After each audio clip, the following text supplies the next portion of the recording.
My dad proposed to my mom when he was still married to somebody else. It's amazing how many people I talk to who are either in the middle of a divorce or are dating someone who's in the middle of a divorce.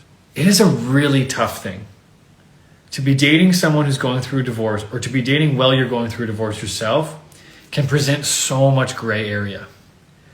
And it can be really confusing as to where the boundaries are, because technically they're still married to someone. They are a married person. Whether they're separated or not, they still are a married person. And so it can be very easy to just go back to them. It can be very easy to not fully detach. And so if that person hasn't fully left that relationship, is divorced, it can be so difficult to create a new connection. So I often, my take on this is, if someone hasn't completed their divorce, I would wait dating them until they have. Now, it doesn't necessarily mean you should wait for this person, but it's just, to me, it's kind of like playing with fire. In not being divorced yet and dating, it's just you're really playing with fire. Get that thing complete.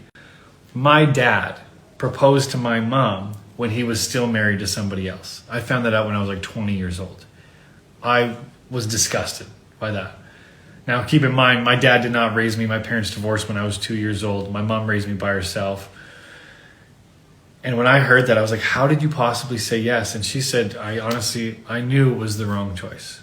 And of course, she would always say, and I'm so grateful I have you because of this, so there was no wrong choice. That's my optimistic mom talking right there. But it's that's such a messy thing. So if you're dating someone who's going through a divorce, or if you're going through a divorce yourself, I would say take that space. Take that space. I also dated someone who was still married, and I really liked her. I was so interested in her, and I was like, oh man, this is exciting. But you're married to somebody. Yeah, I know you've been separated for 10 months. You haven't lived together, all this stuff. But you are still married to them.